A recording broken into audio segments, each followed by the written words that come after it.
Salut tout le monde, c'est Septimus Black, ça fait super plaisir de vous retrouver. Aujourd'hui, une revue Transformers officielle avec le Studio Series numéroté 40, Shader. On regarde tout de suite la boîte. Alors, ici on a donc Shader, très très belle illustration de ce qu'on peut voir dans le film Bumblebee, car, comme indiqué ici, c'est tiré du film Bumblebee. Ici on voit un semblant de décor au fond qu'on va regarder en détail ensuite. Donc, Studio Series 40 Shader, c'est toujours pour les plus de 8 ans, c'est chez Hasbro, mais aussi Takara Tomy. Transformers ici, le logo Génération. Sur la tranche, on a toujours le petit effet vitrine avec le logo Transformers derrière. On a l'illustration complète de Shader, comme ça. C'est pas mal du tout. On nous précise qu'il s'agit bien entendu d'un Transformers authentique. Ici, bien entendu, le film Bumblebee avec le petit effet vitrine du dessus. Sur l'autre tranche, on a la tête de Shader. Voilà. Donc, Studio Series 40. Il s'agit d'un Deluxe Class. En dessous, toujours du blabla avec des coordonnées, mais surtout indiqué que c'est fabriqué au Vietnam. Très, très important. Voilà. Et pour finir, au dos, comme d'habitude, on nous dit que la taille, l'apparence et le décor sont inspirés du grand écran, le logo Decepticon. Car c'est une Decepticon, car c'est une fille. Shader, Transformers Bumblebee. Ici, on nous dit arrivée des Decepticons, ça c'est la thématique du décor. Ici, le bot et l'alt. 23 étapes, ouais. Alors 23 étapes, un petit peu galère, comme on pourra le regarder pendant la transformation. Arrivant sur la Terre en 1987, Shader se déguise en Plymouth GTX, modèle 1971, et débute sa quête de criminel Autobot. Waouh, ça c'est de la phrase. Ici, on a les potes de vague, dont celui-ci qu'on a déjà vu. Et bien entendu ici les logos de précaution, toujours Hasbro, toujours fabriqué au Vietnam. Voilà, voilà.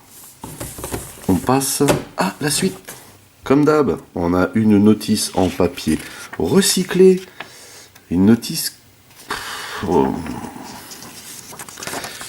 Elle est plutôt efficace, mais... voilà, elle est efficace, mais la transformation est pas top, pas instinctive. Je suis pas fan du tout de cette transformation. Voilà, on passe à la suite. Voici donc Shader, la méchante Decepticon du film Bumblebee en bot mode. C'est une figurine plutôt bien réalisé, même si je trouve que ça aurait pu être mieux. Malgré ça, ça reste un Deluxe, donc pour un Deluxe, c'est pas mal, faut pas charrier. Voilà ce qu'elle donne de face. Je trouve qu'elle a de très grandes jambes comparées au buste. Voilà. Ce qui pour une fille peut paraître plutôt normal, mais mine de rien, c'est quand même long là, les jambes. Et par contre, elle a des petits bras. Je trouve un peu disproportionné. Sur le côté, voilà. Alors là, on a un énorme backpack derrière. Ça, c'est pas terrible du tout.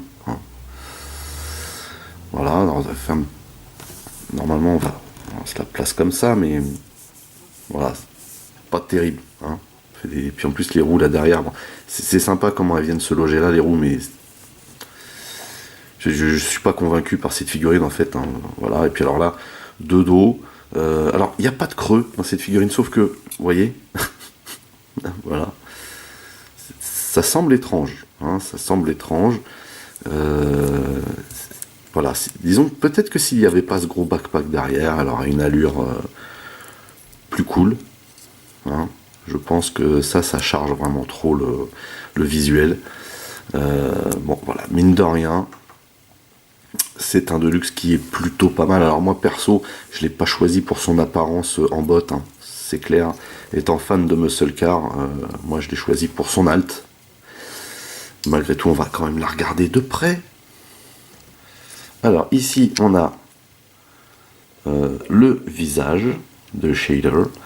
À noter qu'on voit quand même qu'il y a du relief, c'est plutôt cool, mais tout comme Scrap Metal, il manque du relief au niveau des yeux. Vous voyez, et même peut-être un peu plus.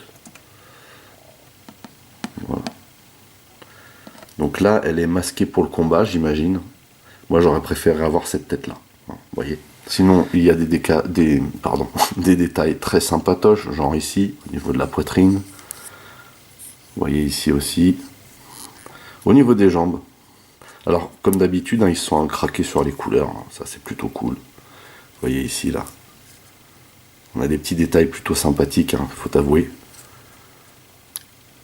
Mais je suis pas fan. Je suis pas fan. Il y a quand même un peu trop de surcharge sur ce modèle. En même temps, vu la voiture que c'est pas étonnant.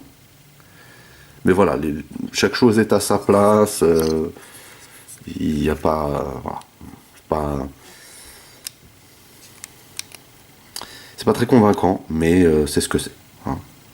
C'est quand même cool de l'avoir sorti et d'avoir fait en sorte qu'elle matche un maximum avec ce qu'on voit dans le film. Mine de rien, vous voyez, il y a quand même tous les détails qui vont bien. Au niveau des articulations, on a donc la tête qui tourne très très bien, vous voyez, qui peut se baisser et se lever. Voilà.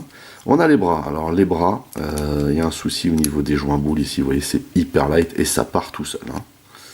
Donc on peut tourner comme ceci, on peut lever comme ceci. Ici, on a donc une articulation pour la rotation dans ce sens. On a une articulation ici avec des crans, vous voyez, c'est très très rigide ici, et ça c'est dû à la transformation. Petit aparté, on a ça là. J'aimerais bien réussir à le retirer sans que le bras vienne avec, mais je ne sais pas si je vais y arriver.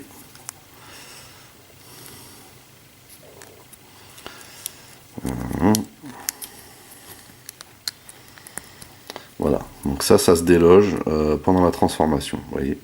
Et ça, ce sont les canons. Vous avez 2 fois le même, un pour chaque bras. Voilà. Bon. Pourquoi pas. Mais c'est sympa.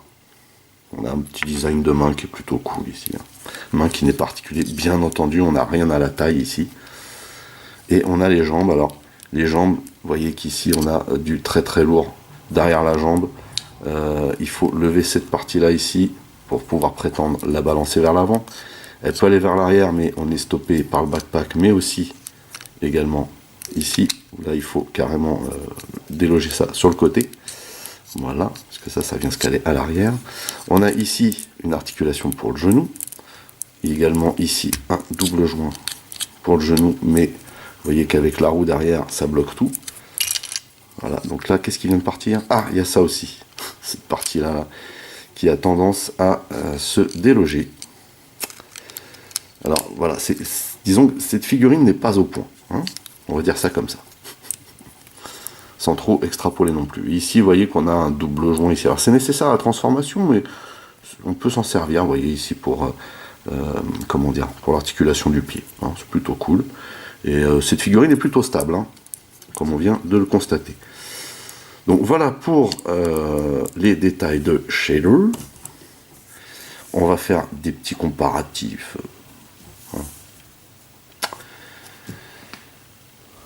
Tout d'abord avec le Clunker Bumblebee. Où là on a... alors moi le Clunker, je suis vraiment fan, que ce soit en bot ou en alt. Je le trouve vraiment stylé, très stylé. On s'aperçoit ici que la taille se tient, mais Bumblebee, en tout cas dans le film, est censé être plus petit. Là, ce n'est pas le cas. Soyons clairs. Voilà. Ensuite, avec un ancien Deluxe, le Octane Bumblebee. Là, on s'aperçoit effectivement encore une nouvelle fois que les nouveaux Deluxe de la gamme Studio Series ont été revus à la baisse. J'aime énormément celui-là. Et pour finir, bien sûr, avec l'Optimus Prime du film Bumblebee. Là, je trouve que ça se tient. Bien sûr, nous avons, ce qui est inhérent à cette gamme, le décor, que j'aime énormément. Même s'il manque un peu de profondeur. Donc, le film Bumblebee, ici on précise que c'est un Transformers authentique. Transformers, encore ici, le logo Transformers, le logo Génération. Ici, la numérotation Studio Series 40. Et vous voyez le petit décor quand ils arrivent là. Est bien sympatoche et on peut mettre la figurine comme il se doit. Ça va, hein, ça va. Mais ça manque d'effet de profondeur, mine de rien. Nous allons donc pouvoir transformer Shader en Plymouth GTX. Juste avant, une petite précision, hein, c'est que là je viens de vous la présenter avec les épaulettes comme ceci, parce que j'ai des déboires avec les joints boules des bras, mais normalement hein, la configuration est celle-ci, ce qui est quand même un peu plus joli. Donc, on commence la transformation. Avant, on va d'abord retirer ces armes. Et donc, hein, vous pouvez également la mettre sans armes. Voilà, c'est pas mal aussi. Hein. Il faut bien tenir les bras, bien entendu, hein, pour éviter qu'ils se délogent. Par où c'est-il qu'on commence? Alors, on va commencer par les jambes, du coup. Première chose à faire, c'est faire pivoter la jambe comme ceci. Voilà. Ensuite, on va sortir la roue de cette manière et on va la clipser comme ceci. On va ensuite rentrer le pied à l'intérieur, car vous voyez, il y a une petite broche ici qui va venir se loger ici et maintenir donc la roue en place. Comme ceci. Même chose de ce côté. Donc on tourne de cette manière. On vient sortir la roue de son logement. On la clipse. Et on vient rabattre le pied ici. Pour clipser la roue à l'intérieur. Voilà. C'est pas mal. Ensuite, on va venir dépluguer ici. Voilà. Et rabattre cette partie-là complètement à ce niveau. Ce qui fait qu'on a juste à mettre les jambes dans ce sens. Ici, vous voyez que la partie portière ici est rabattue vers l'arrière. Donc ce qu'il faut faire, c'est plier légèrement la jambe comme ceci et faire passer la portière qui coulisse de cette manière sur le côté et relever ici pour loger ça de la bonne manière. Et bien entendu, voilà, il faut juste vérifier que ça se défasse pas trop. Donc même chose de l'autre côté. Il faut donc plier la jambe comme ceci, rabattre la portière et lever par-dessus cette partie. Il y a toujours un côté qui est plus dur que l'autre. Hein. Et venir le loger de cette manière. Voilà, donc là, rien n'a bougé. Et ça doit donc avoir cette configuration, sachant qu'ici ça se loge pas encore complètement parce que on n'a pas tout loqué avec la carrosserie, hein, donc le backpack en fait. Voilà, donc ça donne quelque chose comme ça. Voilà.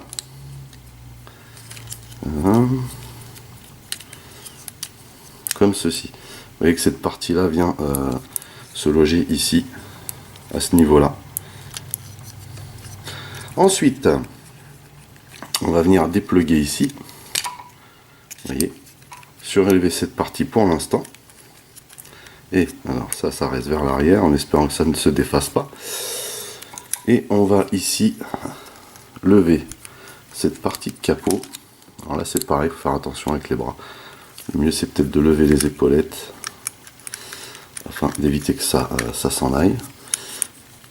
Et ici on va baisser cette partie là, on lève à moitié le capot et en même temps on va venir passer cette tête. Donc déjà si elle était droite ça serait mieux.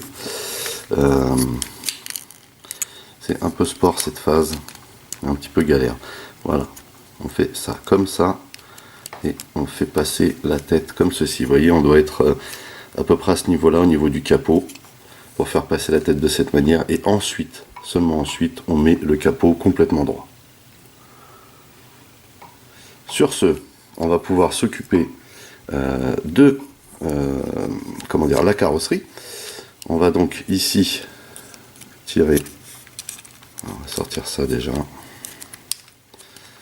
Oh, punaise. Voilà, donc on va pouvoir tirer cette partie là complètement, également ici. Ici on va pouvoir mettre ça en place et bien appuyer, histoire que ça vienne bien se loger comme ceci. Et on va en profiter donc pour venir loger toute cette partie arrière. Bien entendu, avec les manips, il y a pas mal de trucs qui ont bougé puisqu'il n'y a pas de lock. Et vous voyez que ici, là, on a des languettes au bout hein, qu'on va venir loger dans ces emplacements. Ici donc. Donc ça, on va le maintenir en place. Alors, ça a bougé encore, c'est fabuleux. Voilà. On va laisser les bras comme ça pour l'instant. Et donc on va venir mettre cette partie là. On s'assure que ici c'est toujours à la bonne place. Voilà. Et on vient mettre ça ici. Comme ceci. Et ici également.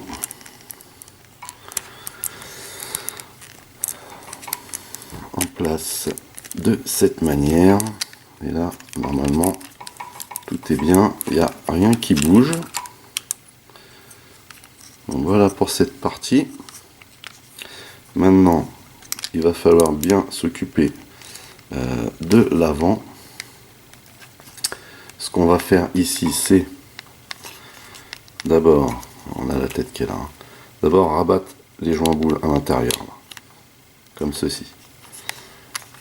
Même chose de ce côté, en espérant que rien ne sorte. Voilà, super. Ensuite, on va venir rabattre gentiment ces parties-là qu'on va loquer ici, comme ceci. Pareil ici. Et là, tout le dessus est censé ne pas bouger. Ce qu'il faut venir faire maintenant, c'est faire coulisser cette partie comme ceci. Et vous voyez qu'ici, on a une petite languette hein, qui va venir se caler là. Et en fait, c'est ce qui va maintenir la roue en place, hein, tout simplement. Même chose de ce côté.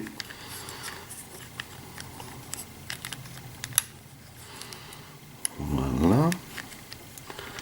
L'idéal étant de loger les deux en même temps. Hein. Comme ceci. Voilà.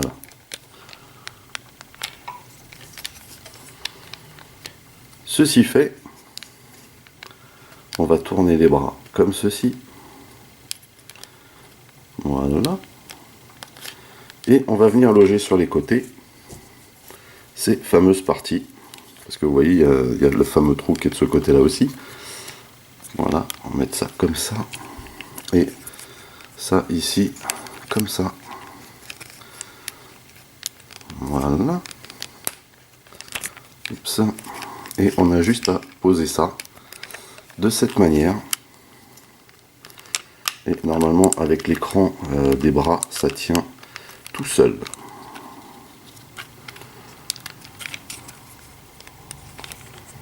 Bien verrouillé ici hein, pour bien maintenir les roues et les bras en place. Oups.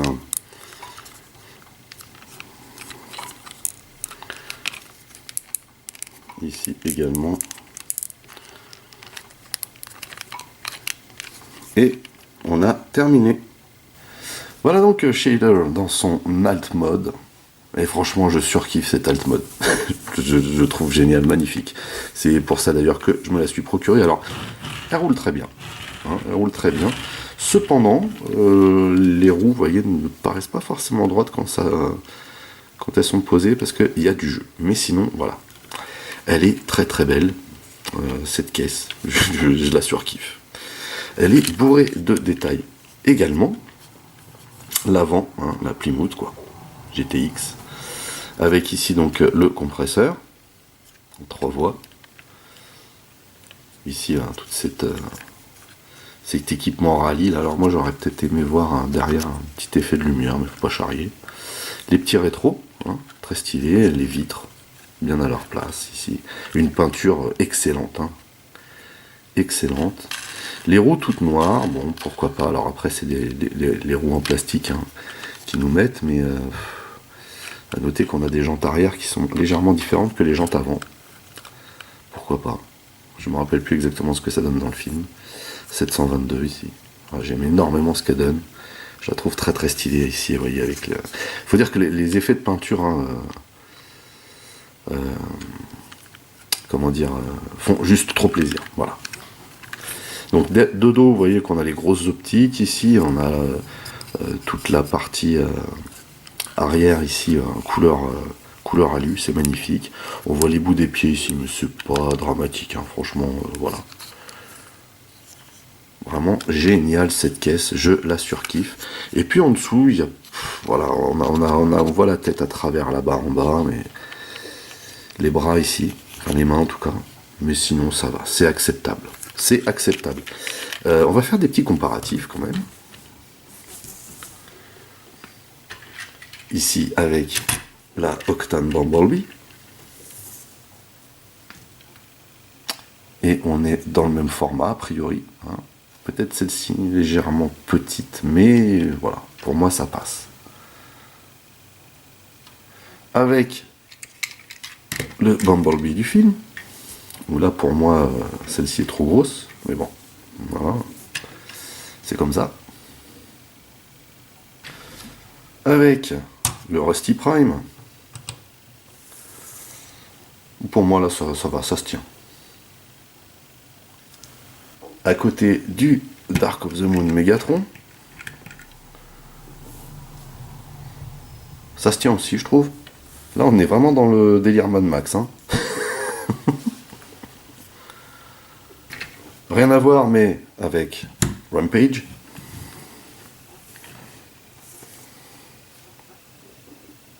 Le volume semble bon. Et avec Scrap Metal, le pote de vague. Où ça semble bien également, finalement. Bien entendu, on peut également mettre Shader dans son décor en alt. Où là, niveau échelle, on n'est pas au top. Hein. Comme je vous le disais tout à l'heure, ça manque de profondeur, mais on peut. Voilà, bah écoutez, c'est terminé pour cette revue portant sur Shader, hein, inspiré, enfin tiré du film Bumblebee. C'est un ad mode que j'aime énormément. Le bot mode est plutôt pas mal hein, pour un Deluxe, voilà, faut pas charrier, mais le backpack, hein, tout ce qu'il y a à l'arrière, casse énormément le visuel, hein, sous n'importe quel angle d'ailleurs. Le véritable problème de cette figurine réside quand même dans ses joints qui sont vraiment trop light. Ça pop de partout. Donc ça c'est un peu gênant pendant la transformation. Après la transformation, pas terrible, hein, moi j'aime pas. Mais j'ai déjà vu pire. Voilà. Si comme moi vous êtes fan de Muscle Car, je vous la conseille. Hein, ne serait-ce que pour l'exposer comme ça. Voilà. Sinon effectivement, bah, passez votre chemin. Sur ce, n'oubliez pas que vous pouvez lâcher un commentaire dans la section du dessous. Merci de mettre un pouce en l'air. Merci également de partager mes vidéos, ça me fait de la pub. Pour les nouveaux, n'oubliez pas de vous abonner à ma chaîne. Vous pouvez également checker toutes mes autres revues, Mass, Transformers, Micro Machines, X-Wing, etc., mais aussi mes playlists. En attendant, je vous donne rendez-vous à très vite. Portez-vous bien et à la prochaine. Allez, bye bye.